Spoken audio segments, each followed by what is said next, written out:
Hello, so we will now be discussing folate, which is a water-soluble B vitamin, or B9, that plays a role in one-carbon metabolism and subsequent DNA synthesis, also histidine degradation, as well as methionine synthesis. This vitamin was discovered in 1941 and was found with vitamin B12 to treat megaloblastic anemia, which we also call pernicious anemia. Since 1998, folic acid has been fortified in grain products for the purpose of reducing the incidence of neural tube defects in the United States, and has been successful in doing so since that time. There are two forms of the vitamin that we consume, both in the reduced form and the oxidized form. We consume the reduced form, folate, from primarily food products, and the oxidized form, folic acid, from supplement products as well as fortified foods. The folate content that we will be reviewing is separated into two videos, with the first video outlining the functional forms of folate involved in one-carbon metabolism, how these forms relate to the roles of folate in the body, and an introduction of one-carbon metabolism. Here we have the structure of folate. We see it includes a pteridine group, a PABA group, and a glutamic acid group. The pteridine and PABA group make up the stearoic acid, which together is folate. We see here in this diagram what is called the monoglutamate form. However, when we discuss food sources of folate, we're going to see that we consume folate primarily from foods in the polyglutamate form. So we can see here from food products, folate is consumed in the polyglutamate form, and so this form will need to be hydrolyzed to the monoglutamate form that we saw on the prior slide prior to absorption, and this digestion process occurs primarily through hydrolysis reaction. Supplements and fortified foods contain folic acid, and this folic acid is already in the monoglutamate form, so it will not need to undergo digestion prior to absorption. We see here the transporter used for the absorption of folate. So we see it's this proton-coupled folate transporter, or PCFT. This transporter is embedded in the brush border membrane of the enterocytes in the duodenum and the upper jejunum. So again, this is the primary transporter bringing folate through the brush border membrane into the intestinal cells. This process is enhanced in acidic conditions or in a more acidic environment. Once through the brush border membrane and circulating within the enterocyte, we see that folate in the monoglutamate form is reduced first to what's called dihydrofolate, so 2 hydrogens are added, and then tetrahydrofolate, where from there's 2 additional hydrogens that are added.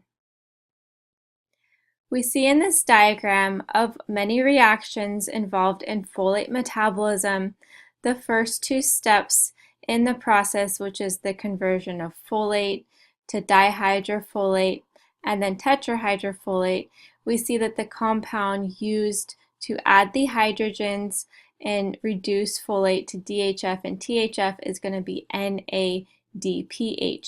So first we have one NADPH used in the conversion of folate to dihydrofolate, and then another NADPH is used when converting dihydrofolate to tetrahydrofolate. We see here the structure again of folate and then tetrahydrofolate. So in this diagram we can see where specifically the hydrogens will be added to form tetrahydrofolate. So we see that the hydrogens are actually added to a component of the pteridine ring structure. So we see location 5, 6, 7, and 8 on this pteridine ring structure, and we see those locations here, so 5, 6, 7, 8, so we have 1 hydrogen added. So essentially these double bonds are broken. So with the breaking of the double bonds, we are able to bind a hydrogen in this 5th location, another hydrogen in the 6th location, a hydrogen in the 7th, and then also in the 8th location. So we have again the addition of these 4 hydrogens to form the tetrahydrofolate. Here is another diagram of the tetrahydrofolate and also dihydrofolate. So we'll now talk about the movement of folate from within the enterocyte through the basolateral membrane and then into circulation. So we see here that movement from the intestinal cell into circulation occurs through active transport, particularly with a carrier called multi-drug resistance protein, or MRP. So it's hypothesized that this MRP is used to transport the folate from within the enterocyte through the basolateral membrane and into circulation. We see that folate circulates in the bloodstream as folate in the monoglutamate form or as 5-methyl tetrahydrofolate. So we see in this diagram some additional forms of tetrahydrofolate. So this diagram is the 5-methyl tetrahydrofolate that we saw is found in circulation in addition to just the free folate form. We see with this 5-methyl tetrahydrofolate a methyl group attached at this 5th location. And we're going to review these additional forms as well when we further discuss folate metabolism. We have uptake of folate to body tissues via different carriers or transporters. So the transporter used in the process of absorption, this proton-coupled folate transporter, as well as what's called the reduced folate carrier, is used to bring folate into the cells of various tissues in the body. And within those tissues or those cells, we see that the folate is found in both the cytosol and the mitochondria. So we'll now discuss the primary function of folate. So folate is involved primarily in a number of processes and series of reactions called 1-carbon metabolism. And in this process of 1-carbon metabolism, there's a series of reactions where we have the carrying or transporting of what is called 1-carbon units via the tetrahydrofolate, or THF, that we've already seen its formation and where the hydrogens were bound. So the tetrahydrofolate is this folic acid molecule with 4 hydrogens that acts as a carrier of these 1-carbon units.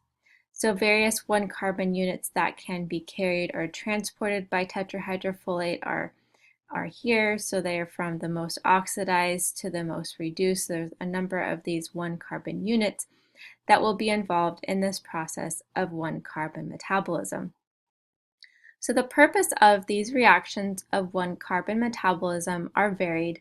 So there's a number of processes that require or that are dependent on 1-carbon metabolism, specifically the metabolism of certain amino acids. So we're going to see the involvement and metabolism of serine, of glycine, of histidine, and also methionine. So these amino acids are dependent or reliant upon the 1-carbon metabolism. Also, we see that the synthesis of purines and pyrimidines are also dependent on 1-carbon metabolism. So there are various forms of the coenzyme tetrahydrofolate. So tetrahydrofolate involved in the 1-carbon metabolism and the carrying of the 1-carbon units. So we have the various forms that we're going to be focusing on for the purposes of this class outlined here. We've already been introduced to the 5-methyl tetrahydrofolate, so we're going to discuss that intermediate in more detail. Also, we're going to discuss this 5-formamino tetrahydrofolate, 5,10-methylene tetrahydrofolate, and also what's called 10-formyl tetrahydrofolate. So it will be important to be familiar with each of these intermediates of 1-carbon metabolism, as well as their role and function. So we see that the 10-formyl tetrahydrofolate is involved in purine synthesis. 5,10-methylene tetrahydrofolate is involved in pyrimidine synthesis, also glycine and serine metabolism. We're going to see that the 5,4-amino tetrahydrofolate is involved in the degradation of histidine, and 5-methyl tetrahydrofolate is involved in the synthesis of methionine. So we're going to revisit this diagram of 1-carbon metabolism. We've already seen the conversion of folate to dihydrofolate and then tetrahydrofolate, but we're going to outline the different additional intermediates that we've discussed and that we'll be emphasizing for the purposes of this class. So first we see the 10-formyl tetrahydrofolate involved in purine synthesis. We have the 5,10-methylene tetrahydrofolate involved in pyrimidine synthesis and also the metabolism of serine and glycine. We're going to see the 5,4-amino tetrahydrofolate involved in the degradation of histidine. And lastly, the 5-methyl tetrahydrofolate involved in the synthesis of methionine. So we're going to discuss most of these in a little bit further detail, but this is just to introduce and outline those compounds and intermediates that we will be focusing on.